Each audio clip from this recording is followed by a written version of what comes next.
Assalamualaikum warahmatullahi wabarakatuh. Saya akan memperkenalkan dasar-dasar visual naratif storytelling.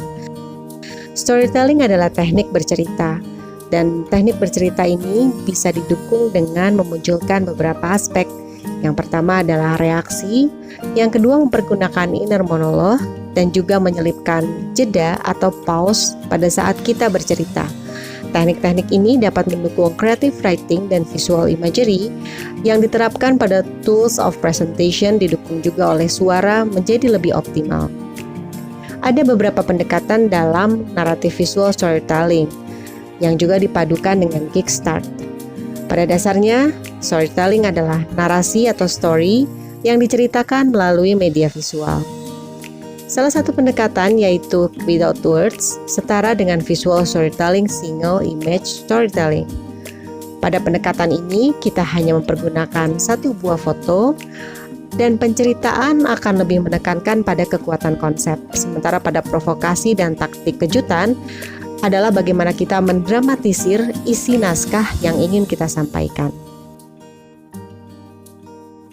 Selain single image storytelling, ada juga photo sequence storytelling yang terdiri atas beberapa gambar atau lebih dari satu foto untuk menceritakan materi atau teks yang kita sampaikan.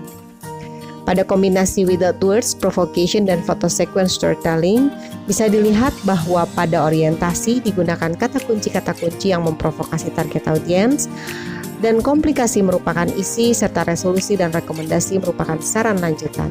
Dengan pendekatan ini, kita bisa menggunakan short sequence atau juga long sequence yang bergantung pada jumlah frame yang kita gunakan. Assalamualaikum warahmatullahi wabarakatuh. Salam sejahtera untuk kita semua.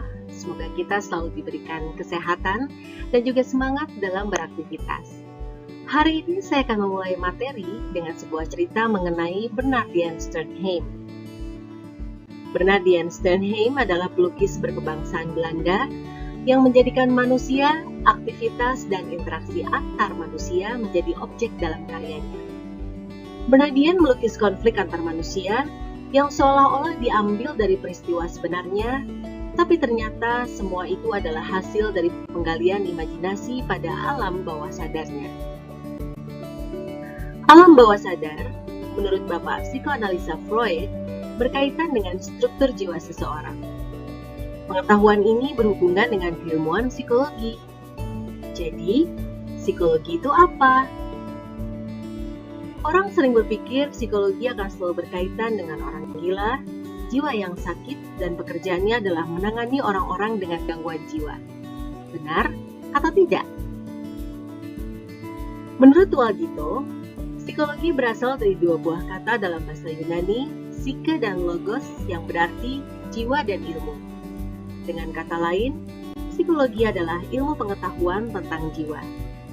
Cabang keilmuannya banyak, di antaranya adalah psikologi persepsi dan psikologi sosial.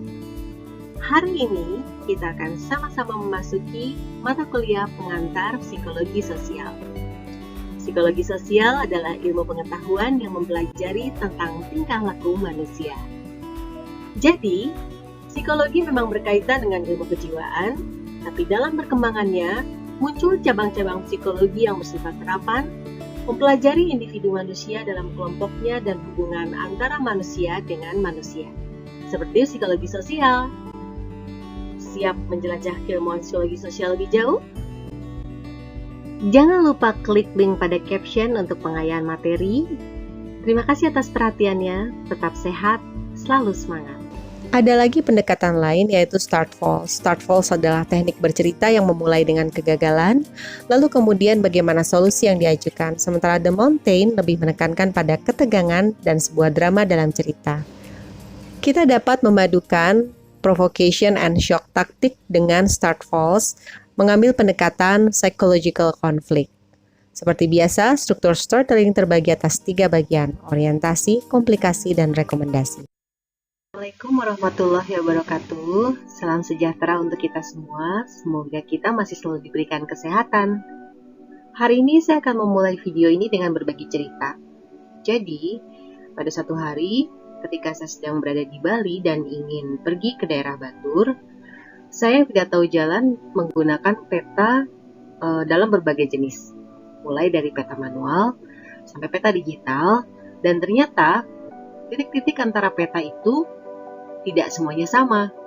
Jadi ketika saya mengikuti arah yang ditunjukkan dan juga kode-kode navigasi dari peta-peta tersebut, ternyata saya malah diarahkan ke tempat yang lebih jauh dari tempat yang ingin saya capai. Ternyata perbedaan titik tempat itu atau titik lokasi di permukaan bumi itu menentukan seberapa jauh jarak, seberapa tepat, dan seberapa efektif pengukuran yang bisa kita tempuh ketika kita ingin mencapai satu lokasi.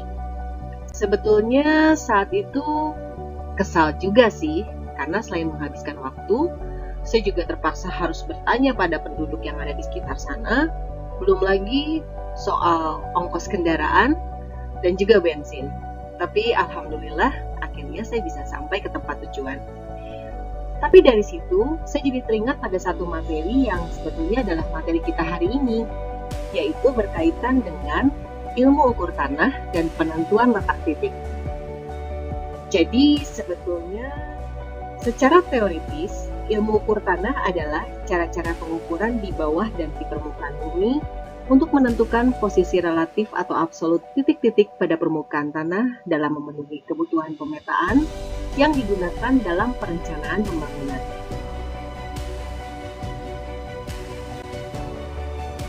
Ada beberapa variabel dasar yang diperlukan untuk menyatakan suatu titik di lapangan. Yang pertama adalah jarak. Yang kedua adalah sudut jurusan atau biasa dinamakan azimut. Jadi, prinsip yang dapat diberikan untuk menjelaskan penentuan letak titik adalah dengan logika busur derajat dan logika ortogonal.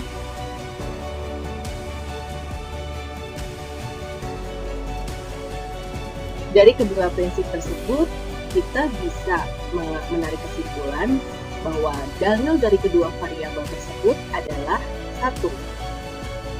Jarak terbentuk oleh dua titik yang berbeda letak. 2. Sudut terbentuk oleh dua arah yang berbeda. Dan 3. Sudut jurusan terbentuk dari arah referensi utara terhadap titik jurusan atau target. Nah, jadi ilmu ukur tanah berkaitan dengan penentuan letak titik di lapangan ternyata akan berdampak sangat besar terhadap efektivitas dan efisiensi dalam titik-titik di lapangan kaitannya dengan data untuk perencanaan pembangunan. Sampai berjumpa minggu depan. Minggu depan kita akan mempelajari mengenai sudut arah dan kuadrat. Jangan lupa klik link pada caption untuk pengayaan materi. Naratif visual storytelling juga bisa menggunakan pendekatan gamifikasi, misalnya dengan memadukannya dengan Kickstart Come and Play. Pendekatan gamifikasi juga bisa menggantikan aplikasi lain yang bertujuan untuk memberikan kuis atau permainan. Come and Play juga bisa digunakan untuk mereview materi.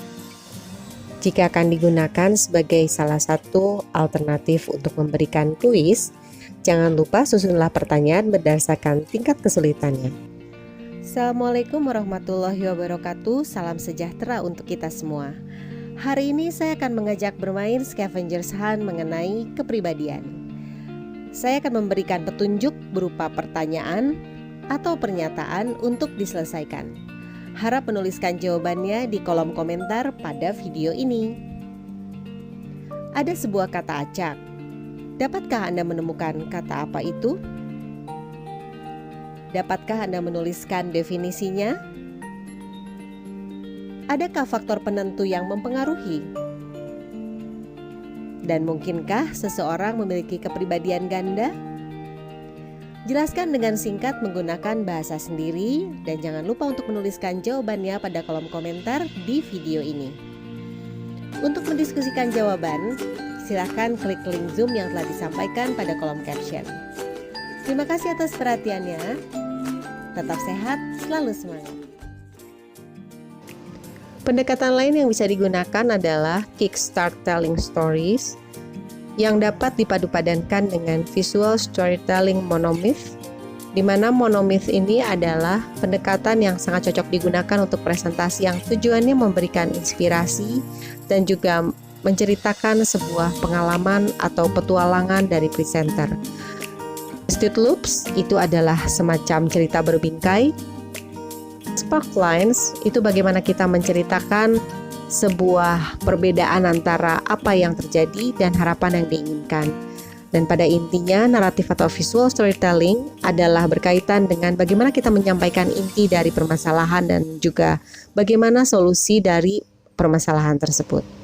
Menggunakan pendekatan storytelling perlu juga untuk memperhatikan aspek-aspek psikologis dari komunikan atau target audiens kita. Kesiapan secara psikologis akan membuat mereka menerima story yang kita sampaikan dengan lebih terbuka, kritis, dan juga memunculkan ruang-ruang diskusi yang cerdas. Berempati kepada komunikan sangatlah penting dalam pendekatan storytelling, karena the audience is not us. Adaptasi dan inovasi teknologi tanpa menghilangkan substansi akan tetap menghadirkan eksistensi. Dengan kata lain, pendekatan naratif visual storytelling akan dapat memanusiakan manusia meski menggunakan teknologi. Demikian yang bisa saya sampaikan berkaitan dengan dasar-dasar naratif visual storytelling.